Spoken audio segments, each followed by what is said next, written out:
Hello, Africa. My name is Jordi Banza, and today I share with you a personal story that I hold dear to my heart.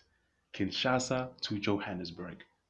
My earliest memories of home take me back to the dusty grey streets of Kinshasa, where homeless children did tricks on the streets and got pennies for their entertainment. You'd find most of them pickpocketing, the silent thieves, as we'd call them. And of course, you had those who resorted to stealing from the stores in the market. Other than that, here you'd see how men and women strived to make a living. From selling tap water sachets to um, veggies in the markets, men and women scrambled to feed their young. And there I was, a young, playful child back in my days. Everything I knew about home, I was told. My brothers would tell me that Congo was the wealthiest country in the world. They told me that we had a lake with a current so powerful that it could produce electricity for the entire continent of Africa for free. Back in the days, we lived on candlelight. I mean, a day with electricity was both rare and odd.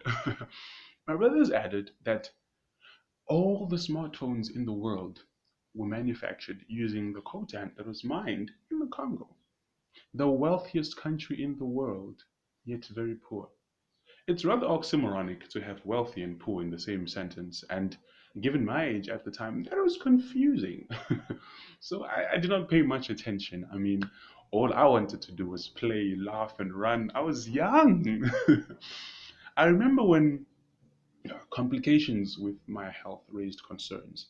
Whenever I'd ask my mother what was wrong with me, she would say, "You're losing blood, my son." Being an expert with remedies, she would mix potions and fruits and herbs and assure me that I would feel better. With very little improvement, it was decided that seeking medical attention elsewhere would assist. And by that, it was also decided that I would be joining my father, who was at the time living in South Africa. I was 8 years old when my mother took me to the side and said, "Mon fils, go with this man, and he will take you to your father." I held the hand of this stranger. I looked at my mother as she smiled at me. I thought to myself, a change of scenery lay ahead, a change of environment. Oh, even better, my father awaits on the other side. But if my mother trusts this man, then why shouldn't I? She assured me that her and my siblings would join us soon. I remember very few images of the journey. I remember as the rusty bus drove through bushes and small village, occasionally stopping at busy markets, and all the while I clutched that stranger's hand. I do not recall the exact duration of the journey, nor the names of the places where we passed. However, I do recall spending 2 nights at a very beautiful home, which I later learned was located in Zambia. Finally, our journey came to an end, and I was reunited with my father in the roaring streets of Johannesburg. Whew. Given my age at the time, every building looked like a skyscraper.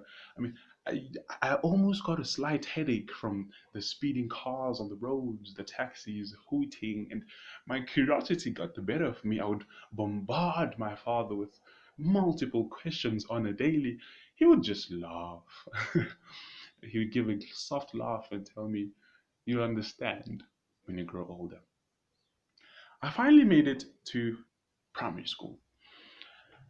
I had a hard time understanding what the teachers were teaching back at the time because I was not familiar with the English language. But it took no time. I slowly and gradually developed my vocab. I was 10 years old when I first got the name calling. My two friends and I would have to have our lunch during break in class because outside was worse. We'd have to pretend we're statues and try not to get bombarded by those names. Makwere, foreigner. I was bullied, I was teased, I was picked on. They did not know that I was the son of Lillian Banza. An assertive mother who woke up at 3 a.m. every morning to sell charcoal in the streets of Kinshasa to feed her 5 children. A father who went to the extremities of going to another country to find a better life for his children. Little did we know that our father earned his first pennies from handing out brochures in the streets of Johannesburg. He slept on the floors of people's corridors. 3 years after my arrival, my mother and siblings joined us, and I finally made it into high school. I learned the local language and the local culture, but no matter how hard I tried, I still could not fit in. Almost every year, we'd have to lock ourselves in our homes because the news came on and said that the locals were attacking foreign nationals, beating them to death, burning them alive, their shops looted, their homes broken into. No arrests were made, no changes were made. Are you the Rainbow Nation or the Dark Nation? Ubuntu, the hypocrisy, breaks my heart. At least 3 times a year, we'd have to wake up at 3 a.m. every morning to make our way to Pretoria, to the refugee office, where we'd stand in snaking queues, having thieves mug us in the open, security personnel who would push and pull embarrassing grown men and women in front of their own children. Once inside, we'd be met by officers that spent more time updating each other on the latest gossip rather than doing their work. If you tried us to make any inquiries, you'd be threatened with deportation. After going through all that hustle and bustle, all we wanted was not to be labeled as illegal immigrants in South Africa, to get that piece of paper valid for 3 months. A piece of paper that is not recognized by most banks, by most educational institutions. It was not even recognized by some legal officers. After high school, I made it into tertiary. I found myself having to do some general work to help raise funds for my studies. I'd find myself skipping trimesters. It was either because of insufficient funds, and sometimes things got to me, and I was asking myself, where is my life going? These struggles that we're facing on a daily. I know I was the only student going through these because every other student on campus was funded by the NSFAS, which is a governmental fund for students. Your fees were paid, your textbooks were paid, your accommodation, plus pocket money. But for all those privileges and opportunities, I was deprived of them simply because I was not a South African.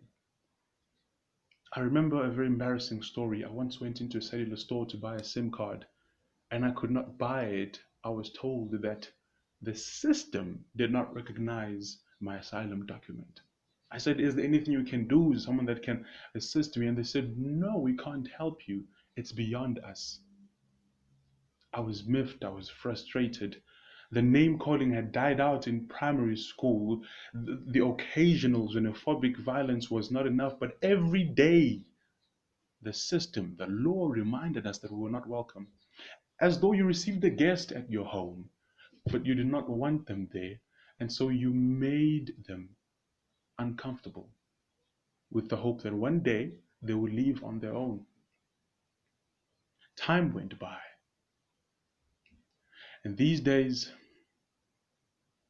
when we're sitting around the table at home with my mother and my father, both of them reaching retirement age, me and my siblings, well, we're not always home, we come and go because we're in pursuit of our own happiness. On fait la vie, comme on dit en français. When we sit around the table having dinner, we reminisce on all that we've experienced in the past years, but the most common topic is talks and plans of returning home to Kinshasa. I run a small business that which helps me make ends meet for myself.